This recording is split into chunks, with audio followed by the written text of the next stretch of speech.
Nama aslinya adalah Raden Mas Jatnika atau terkenal pula dengan sebutan Raden Mas Rangsang pada awal pemerintahannya. Mas Rangsang bergelar Panembahan Agung.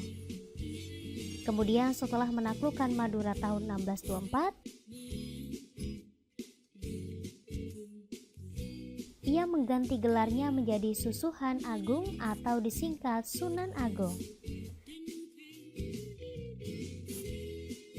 Saingan besar Mataram saat itu adalah Surabaya dan Banten. Pada tahun 1614, Sultan Agung mengirim pasukan menaklukkan Lumajang. Pada tahun 1615, Sultan Agung memimpin langsung penaklukan Wirasaba, ibu kota Majapahit atau sekarang Mojo Agung Jombang. Surabaya mencoba membalas, namun pasukan Surabaya dapat dihancurkan pihak Mataram pada Januari 1616 di desa Siwalan.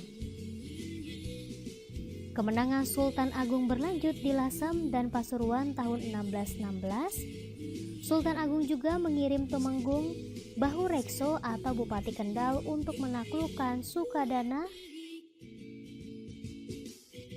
Kalimantan sebelah barat daya tahun 1632. Madura berhasil ditaklukkan tahun 1624. Pulau Madura yang semula terdiri atas banyak kabupaten kemudian disatukan di bawah pimpinan Pangeran Prasena yang bergelar Kal Raningrat. Surabaya pun dapat ditaklukkan pada tahun 1625. Pada tahun 1614, VOC yang saat itu masih bermarkas di Ambon mengirim but untuk mengajak Sultan Agung bekerja sama, namun ditolak. Pada tahun 1621, Mataram mulai menjalin hubungan dengan VOC. Kedua pihak saling mengirim duta besar. Akan tetapi, VOC ternyata menolak membantu saat Mataram menyerang Surabaya. Akibatnya diplomatik kedua pihak pun putus.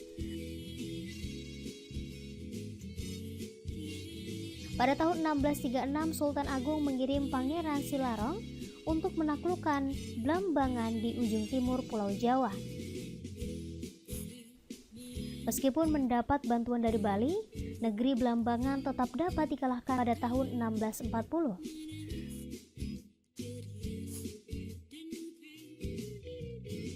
Seluruh Pulau Jawa akhirnya berada dalam kekuasaan Kesultanan Mataram, kecuali Batavia yang masih diduduki VOC.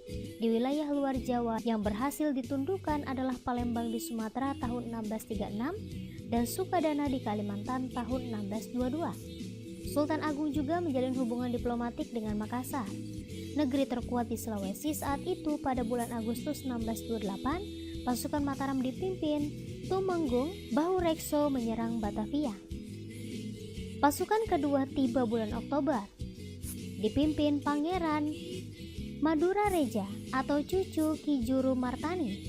Pasukan Mataram mengalami kehancuran karena kurang perbekalan. Sultan Agung kembali menyerang Batavia untuk kedua kalinya.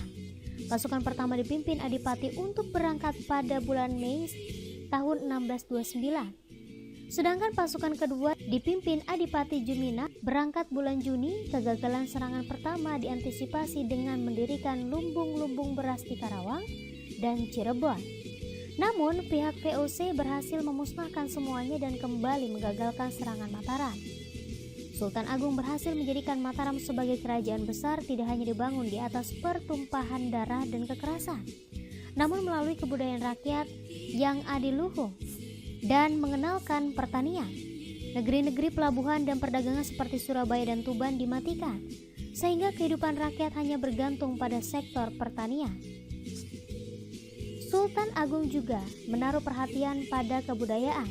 Ia memadukan kalender Hijriah yang dipakai di pesisir utara dengan kalender Saka yang masih dipakai di pedalaman. Hasilnya adalah terciptanya kalender Jawa Islam sebagai upaya pemersatuan rakyat Mataram.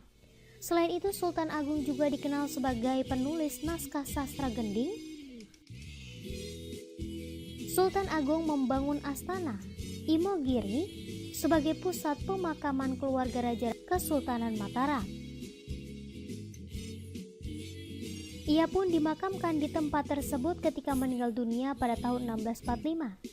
Atas jasa-jasanya sebagai pejuang dan budayawan, Sultan Agung telah ditetapkan menjadi pahlawan nasional Indonesia berdasarkan SK Presiden nomor 106/TK/1975 tanggal 3 November 1975.